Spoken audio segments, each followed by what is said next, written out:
बिस्मिल्लाहिर्रहमानिर्रहीम। अस्सलाम वालेकुम स्टूडेंट्स, हम डिस्कस कर रहे थे 9th की केमिस्ट्री का chapter number 2 structure of atom. आज का जो हमारा टॉपिक होगा वो है रदरफोर्ड्स एटॉमिक मॉडल। आइए स्टूडेंट्स डिटेल में हम डिस्कस करते हैं कि रदरफोर्ड्स एटॉमिक मॉडल क्या था। जी तो स्टूडेंट्स, अब हम डिस्कस करेंगे रदरफोर्ड्स एटॉमिक मॉडल को। तो स्टूडेंट्स, जैसे कि आप अपनी बुक में देख सकते हैं कि रदरफोर्ड्स एटॉमिक मॉडल जो है वो कुछ इस तरह से आपकी बुक में दिया गया है, कुछ खास हेडिंग्स नहीं हैं। तो आज हम रदरफोर्ड एटॉमिक मॉडल को डिटेल में विद हेडिंग्स डिस्कस करेंगे। तो आइए स्टूडेंट्स रदरफोर्ड एटॉमिक मॉडल को डिस्कस करते हैं। जी तो स्टूडेंट, रदरफोर्ड एटॉमिक मॉडल को एक साइंटिस्ट रदरफोर्ड ने डिस्कस किया था। तो सबसे पहले हम डिस्कस करेंगे कि इस मॉडल के पीछे पर्पस क्या था। तो बेसिकली स्टूडेंट, इस मॉडल के पीछे ये पर्पस था कि किसी भी मैटर के अंदर हम देखना चाह रहे थे कि रदरफोर्ड ने ये देखा कि किसी भी मैटर के अंदर कोई भी जब एटम होता है उसके अंदर पॉजिटिव जो पार्टिकल होते हैं मतलब प्रोटॉन और नेगेटिव पार्टिकल मतलब इलेक्ट्रॉन, ये दोनों पार्टिकल्स किस तरह से किसी भी एटम के अंदर को एग्जिस्ट एक साथ किस तरह से एग्जिस्ट कर रहे हैं किसी भी एटम के अंदर। तो ये देखने के लिए रदरफोर्ड ने एक्सपेरिमेंट परफॉर्म किया था कि नेगेटिव और पॉजिटिव पार्टिकल्स किस तरह से किसी भी एटम के अंदर एक साथ कैसे एग्जिस्ट कर रहे हैं। तो ये देखने के लिए एक एक्सपेरिमेंट परफॉर्म किया गया। रदरफोर्ड ने वो एक्सपेरिमेंट परफॉर्म किया जिसे हम रदरफोर्ड एटॉमिक मॉडल कहते हैं। तो यही पर्पस था। Rutherford perform gold foil experiment to understand how negative and positive charges could coexist in an atom. तो स्टूडेंट, वो जो मैटर इस्तेमाल किया गया रदरफोर्ड से तो वो गोल्ड फॉइल था। तो इसलिए जो रदरफोर्ड ने जो एक्सपेरिमेंट परफॉर्म किया उसे गोल्ड फॉइल एक्सपेरिमेंट भी कहा जाता है। और ये एक्सपेरिमेंट परफॉर्म करने के पीछे रीज़न यही थी कि यही देखना चाह रहा था रदरफोर्ड कि पॉजिटिव और नेगेटिव चार्जेस किस तरह से एक साथ किसी भी एटम में एग्जिस्ट कर रहे हैं। तो स्टूडेंट, अब हम डिस्कस करेंगे कि वो एक्सपेरिमेंट क्या था और वो किस तरह से रदरफोर्ड ने परफॉर्म किया था। तो बेसिकली एक रदरफोर्ड ने गोल्ड फॉइल ली जिसकी थिकनेस 0.00004 सेंटीमीटर थी। और उसके बाद जो है वो गोल्ड फॉइल के साथ उसने एक जो है फोटोग्राफिक प्लेट ली जो कि उसने जिंक सल्फाइड से कोट की हुई थी। और उसके बाद रदरफोर्ड ने एक अल्फ़ा पार्टिकल्स जो है वो उसकी एक सोर्स ली। अल्फ़ा पार्टिकल्स के लिए उसने रेडियम और पोलोनियम, ये दो जो है रेडियो एक्टिव एलिमेंट्स हैं, ये यूज़ किए और इनसे उसने अल्फ़ा पार्टिकल्स जो है वो जनरेट करवाए। तो बेसिकली अल्फ़ा पार्टिकल्स आप जानते हैं, अल्फ़ा पार्टिकल्स बेसिकली हीलियम के न्यूक्लियाई होते हैं। तो जब अल्फ़ा पार्टिकल्स जो है वो रदरफोर्ड ने गोल्ड फॉइल पे फॉल करवाए तो बेसिकली उसने ये देखा कि जब अल्फ़ा पार्टिकल्स फॉल हुए गोल्ड फॉइल के ऊपर तो रिज़ल्ट्स उसने बेसिकली फोटोग्राफिक प्लेट या फिर आप कह सकते हैं कोई स्क्रीन जो उसने कनेक्ट की हुई थी, आगे रखी हुई थी, जो उसने जिंक सल्फाइड से कोट की हुई थी, उस पर उसने रिज़ल्ट्स देखे कि क्या रिज़ल्ट्स आते हैं। उस पर उसने ये ऑब्ज़र्व किया कि कुछ जो रेज़ हैं वो उसने देखा कि फॉल होती हैं बिल्कुल स्ट्रेट स्क्रीन के ऊपर। कुछ रेज़ उसने देखा कि फॉइल से पास होकर डिफ्लेक्ट हो रही हैं। कुछ रेज़ उसने देखा बिल्कुल कम्प्लीटली बाउंस बैक हो रही हैं, मतलब फॉइल से टकरा के वापस आ रही हैं। तो ये कुछ ऑब्जर्वेशन थी जो इस एक्सपेरिमेंट के नतीजे में रदरफोर्ड ने ऑब्ज़र्व की। तो ये था एक्सपेरिमेंट जो रदरफोर्ड ने परफॉर्म किया और कुछ ऑब्जर्वेशन उसने ऑब्ज़र्व की। तो आई होप सो ये एक्सपेरिमेंट आपको क्लियर हो गया होगा। तो स्टूडेंट, ये एक्सपेरिमेंट इन लाइंस में एक्सप्लेन किया गया है जिसमें ये है कि Rutherford bombarded alpha particles on a 0.00004 centimetre thick gold foil. ये गोल्ड फॉइल की थिकनेस है कि इतनी थिकनेस की गोल्ड फॉइल रदरफोर्ड ने यूज़ की जिसमें से अल्फ़ा पार्टिकल्स को उसने पास करवाया। उसके बाद alpha particles are emitted by radioactive elements. ये रेडियो एक्टिव एलिमेंट्स हैं radium and polonium. These are actually helium nuclei. मैं आपको बता चुकी हूँ कि अल्फ़ा पार्टिकल्स बेसिकली हीलियम के न्यूक्लियाई होते हैं। They can penetrate from matter to some extent. Alpha particles की ये कैपेसिटी होती है कि वो किसी भी मैटर के अंदर से काफ़ी हद तक जो है वो पास कर सकते हैं, पेनिट्रेट कर सकते हैं। He observe the effect of alpha particles on a photographic plate और a screen coated with zinc sulphide. उसने जो रिजल्ट्स थे जब उसने पास करवाई था पार्टिकल्स गोल्ड फॉइल पे, जब फॉल करवाई तो जो रिजल्ट्स थे उसने फोटोग्राफिक प्लेट या फिर किसी स्क्रीन पर उसने ये रिजल्ट्स ऑब्जर्व किए जो कि जिंक सल्फाइड से कोट हुई हुई थी। और जब ये सारा एक्सपेरिमेंट जो है वो ये किया गया रदरफोर्ड से, तो उसने जब एक्सपेरिमेंट किया फिर ऑब्जर्वेशंस की, तो उसने इसके नतीजे में ये ऑब्ज़र्व किया कि जो जे थॉम्सन की प्लम पुडिंग थ्योरी थी वो इनकरेक्ट थी। वो ये इस एक्सपेरिमेंट के ज़रिए जो जे थॉम्सन की प्लम पुडिंग थ्योरी थी वो करेक्ट नहीं थी, ये साबित हो गई ये बात। अच्छा, आई होप सो कि आपको ये एक्सपेरिमेंट क्लियर हो गया होगा, इस मॉडल के पीछे पर्पस क्या था, क्यों ये एक्सपेरिमेंट परफॉर्म किया गया, क्या रीज़न थी। आई होप सो ये भी क्लियर हो गया होगा। आइए स्टूडेंट, अब हम ऑब्जर्वेशंस को डिस्कस करते हैं। जी तो स्टूडेंट्स, ऑब्जर्वेशंस, तो रदरफोर्ड ने जो एक्सपेरिमेंट परफॉर्म किया था उसके नतीजे में कुछ ऑब्जर्वेशंस उसने जो है वो डिस्कस की हैं। वो ये हैं कि फर्स्ट ऑब्जर्वेशन जो हमारे पास आती है वो है almost all the particles pass through the foil undeflected.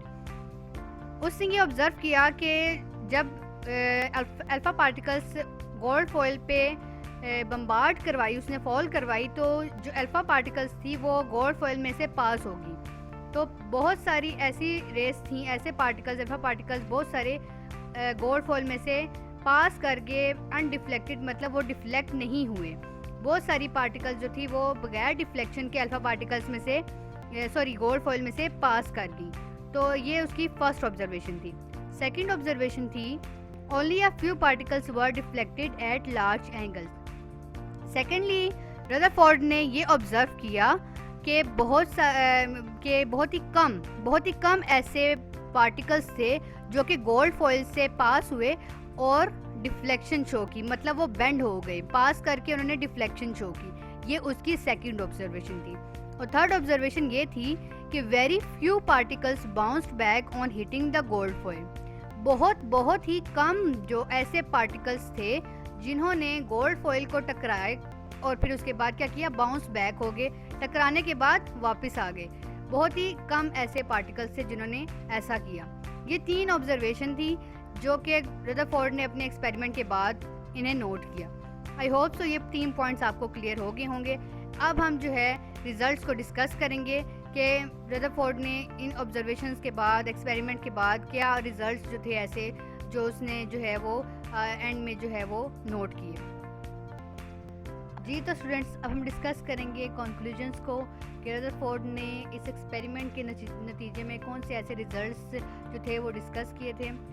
तो सबसे पहले जो एक्सपेरिमेंट रदरफोर्ड ने परफॉर्म किया था उसमें गोल्ड फॉइल जो यूज़ की थी। तो बेसिकली जो रिजल्ट्स रदरफोर्ड ने डिस्कस किए थे वो गोल्ड फॉइल के जो एटम्स थे उसके ऊपर बेस कर रहे थे। तो सबसे पहला रिजल्ट जो था उसमें ये बताया गया था कि मोस्ट ऑफ द पार्टिकल जो थे वो अनडिफ्लेक्टेड पास कर गए थे। तो ये शो कर रहा था कि मोस्ट ऑफ द एरिया जो है एटम का वो एम्प्टी है। अगर एम्प्टी ना होता तो most of the particle undeflected, मतलब स्ट्रेट पास ना कर सकते। तो मोस्ट ऑफ द पार्टिकल, ज़्यादातर पार्टिकल जो थे वो स्ट्रेट पास कर गए थे, अनडिफ्लेक्टेड पास कर गए थे। तो ये चीज़ ये प्रूफ कर रही थी कि मोस्ट ऑफ द एरिया, ज़्यादातर जो वॉल्यूम था एटम का वो क्या था, एम्प्टी था, खाली था। तो यही रदरफोर्ड का फर्स्ट कंक्लूजन था।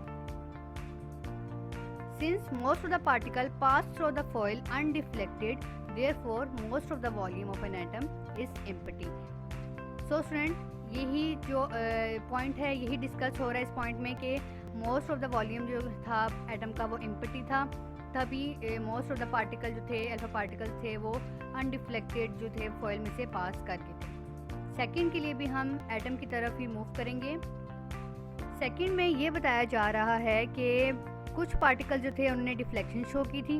अब डिफ्लेक्शन क्यों शो की थी कि मैंने आपके साथ डिस्कस किया था कि हीलियम के जो न्यूक्लियाई होते हैं वही बेसिकली अल्फा पार्टिकल्स होते हैं, मतलब उनके ऊपर पॉजिटिव चार्ज होता है। तो सेंटर में भी एटम के पॉजिटिव पार्टिकल प्रेजेंट होता है, जिसे बाद में रदरफोर्ड ने न्यूक्लियस का नाम दिया था। तो अब पॉजिटिव एक दूसरे को क्या करेंगे, रिपेल करेंगे। रिपेलियन के बाद क्या होगा, रिपेलियन के बाद डिफ्लेक्शन होगी। इसीलिए ये जो डिफ्लेक्शन हुई थी ये चीज़ प्रूव कर रही थी कि सेंटर में कोई ऐसा पॉजिटिव पार्टिकल प्रेजेंट है जिसे रदरफोर्ड ने न्यूक्लियस का नाम दिया था। तो सेकंड पॉइंट यही शो कर रहा है कि the deflection of a few elements prove that there is a positive charge in the centre of atom called nucleus of an atom, कि सेंटर में कोई ऐसा पॉजिटिव चार्ज का पार्टिकल है जिसको बाद में जो रदरफोर्ड है उसने न्यूक्लियस का नाम दिया। थर्ड वन जो है वो ये बात बताई जा रही है उसमें कि कुछ जो पार्टिकल्स थे वो बाउंस बैक हो गए थे कंप्लीटली, कि उस ये बताया जा रहा है कि कुछ के सेंटर में जो है कोई ऐसा हार्ड और डेंस किस्म का पार्टिकल है जिससे पार्टिकल्स जो है अल्फा पार्टिकल्स टकराए और वापस आ गए। तो वो जो हार्ड और डेंस किस्म का पार्टिकल है वो न्यूक्लियस है। तो ये चीज़ ये प्रूव करिए कि न्यूक्लियस जो है वो बहुत हार्ड है और डेंस है। तो ये चीज़ जो है ये इस बात से हमें पता चल गया कि न्यूक्लियस जो है वो बहुत ही हार्ड है, डेंस है, तभी जो है अल्फा पार्टिकल्स उसे टकराए और वापस आ गए।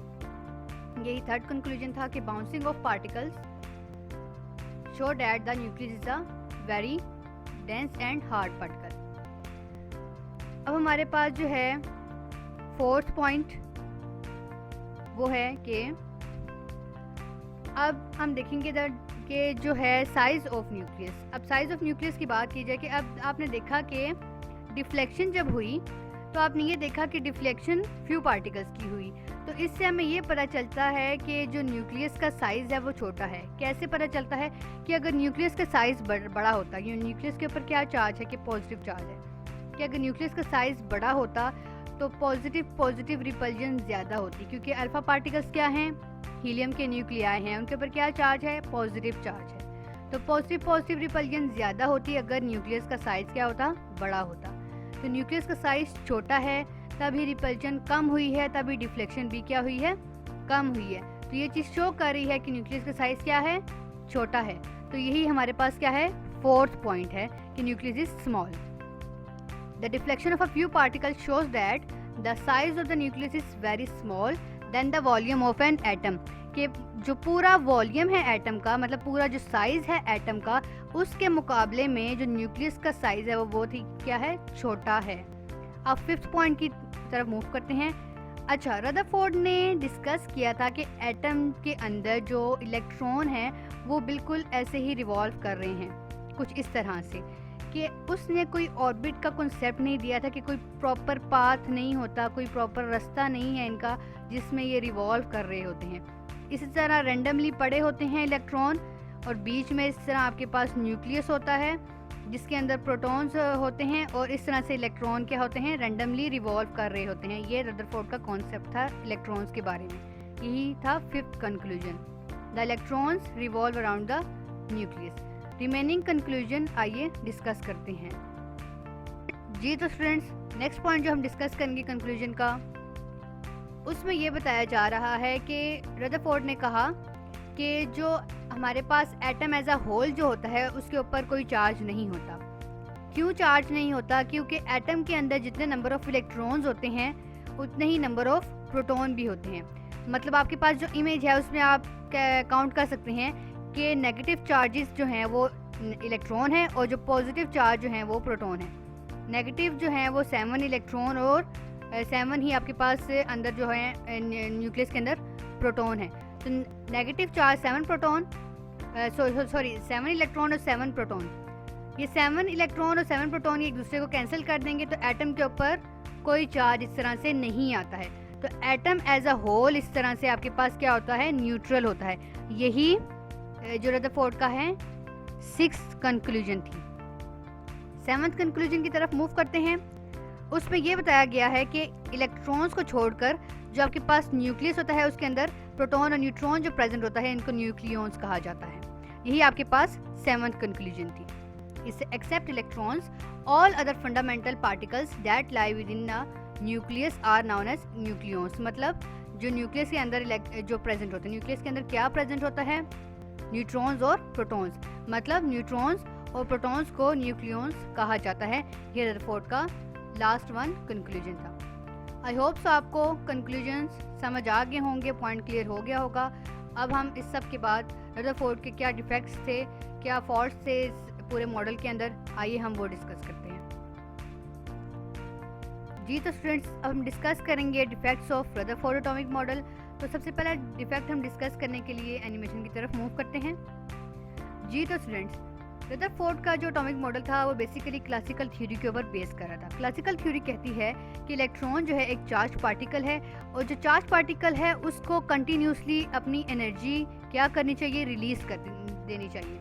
जब वो अपनी एनर्जी कंटिन्यूसली रिलीज करता रहेगा तो क्या होगा, वो आहिस्ता आहिस्ता नीचे जो होगा न्यूक्लियस की तरफ मूव करेगा, अल्टीमेटली वो कोलैप्स कर जाएगा। तो इस तरह से एटम का स्ट्रक्चर क्या हो जाएगा, डिस्ट्रॉय हो जाएगा। तो इस तरह एटम को एग्जिस्ट ही नहीं करना चाहिए। तो इस तरह से ये जो था एक रदरफोर्ड का डिफेक्ट हो गया, जो कि ये एक्सप्लेन किया गया। According to classical theory, electrons are charge particle, के इलेक्ट्रॉन जो है चार्ज पार्टिकल है, so they should release or emit energy.